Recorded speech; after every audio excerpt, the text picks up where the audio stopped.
Hello and welcome to your favourite channel Braino Solution. देखो बच्चों, question number 18 में कह रहे हैं कोई एक एपी है जिसमें 4th टर्म और 8th टर्म का जो सम है दैट इज 24। ठीक है, ऐसे ही 6th और 10th टर्म का जो सम है दैट इज 44। ठीक है, तुमको यहाँ पे फर्स्ट 3 टर्म्स बताने हो उस एपी के। क्लियर है? तो देखो बच्चों, 4th टर्म क्या हो जाएगा यहाँ पर, A4 क्या हो जाएगा बताओ। A4 हो जाएगा A प्लस n-1d। ठीक है, ए क्या है तुम्हें पता नहीं है तो मैं इसे ए ले लेती हूँ। ठीक, 4th टर्म है तो n की जगह 4 रख दो तो ये जाएगा 4 - 1 इंटू डी, तो ये जाएगा a प्लस 3d। तो तुम्हारा A4 क्या आ गया, a प्लस 3d। ठीक, उसी तरीके से तुम्हारा A8 क्या आ जाएगा, 8th टर्म क्या हो जाएगी a प्लस 7d। कैसे करा मैंने, 8 - 1 है ना, n-1 होगा तो ये जाएगा 7d। ठीक है, ये कह रहे हैं कि इन दोनों का 4th और 8th टर्म का सम क्या है 24 है, तो मैं इसे लिख सकती हूँ a plus 3d plus a plus 7d is equal to 24। ठीक है, क्लियर है? सॉरी 12 है, 24 है। ठीक, यहाँ से क्या हो जाएगा, ये दोनों ऐड होके 2a 3d प्लस 7d कितना हो जाएगा 10d इज इक्वल टू 24। ठीक है, क्लियर है बच्चों? अब देखो बच्चों, मैं यहाँ से 2 को कॉमन भी ले सकती हूँ, सब में 2 है तो मैंने क्या करा 2 से कॉमन ले लिया, तो ये a बचा, ये 5d बचा और ये 12 बचा, है कि नहीं। देखो तुम ऐसे भी छोड़ के सिंप्लीफाई कर सकते हो पर थोड़ा इजी हो जाएगा, इसलिए मुझे 2 सब में नज़र आ रहा है। देखो 2 भी 2a में 2 होता है, 10 5 10 ज़ा 2 5 ज़ा 10 होता है, 2 इंटू 12 24 होता है। ठीक है, क्लियर है? मैंने इसको ले लिया, 2 कॉमन ले लिया, 2 बाहर हटा लो तो ये कितना बचा a plus 5d is equal to, अच्छा ये ऐसे आएगा, यहाँ से ये ऐसे आएगा। ठीक है, 2 से 2 कैंसिल आउट हो जाएगा तो ये क्या बचेगा a plus 5d is equal to 12। ठीक है, क्लियर है? ये तुम्हारी, इसको ले लो तुम इक्वेशन 1, राइट।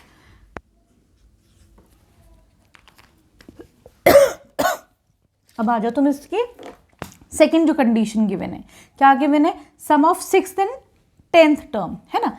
तो मैं क्या निकाल लूँगी, अब मैं निकाल लूँगी A6, है ना, A6 निकाल लेंगे।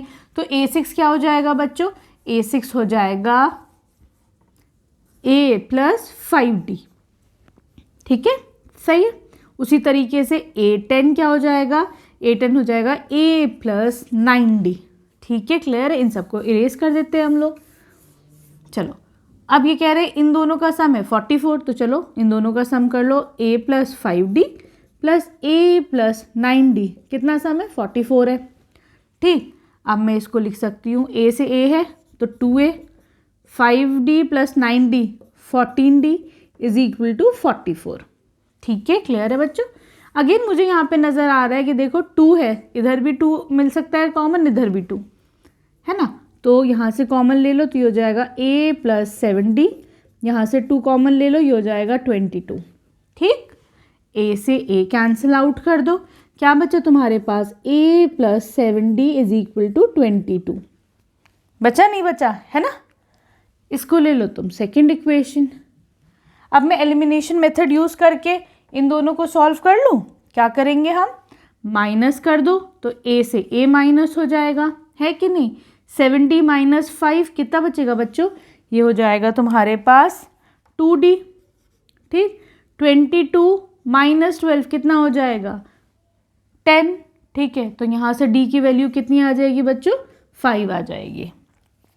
ठीक है, क्लियर है? अब देखो d तुम्हारे पास 5 आ गया, अब मैं सब इरेज कर देती हूँ। ठीक है, सही। बस इक्वेशन 1 हम छोड़ते हैं, है ना। इक्वेशन 1 क्या है बच्चों, देखो इक्वेशन 1 क्या थी तुम्हारे पास, a plus 5d is equal to 12, ये थी इक्वेशन 1। इसमें तुम d की वैल्यू आप पुट करो।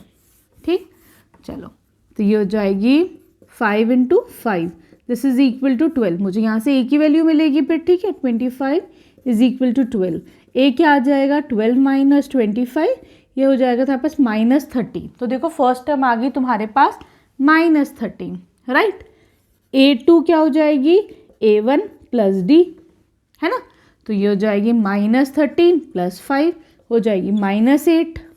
a3 क्या हो जाएगी बताओ, a3 हो जाएगी a2 प्लस d, है ना, हर टर्म में d ऐड कर लेते हो ना तुम लोग, चलो ये हो जाएगी -8 + 5, ये हो जाएगी -3। A4 क्या हो जाएगा, A3 + D -3 + 5, ये हो जाएगा 2। तो तुम्हारे पास क्या आ गई फर्स्ट 3 टर्म्स, -13 -8 -3, यही तो पूछा गया है। तो हम लिख देंगे इसको -13 -8 -3। ठीक है, क्लियर है, दिस इज योर AP। ठीक, आई होप तुम लोग को अच्छे से आराम से समझ में आया होगा। ठीक है, अब चलो इसके क्वेश्चन नंबर 19 पे।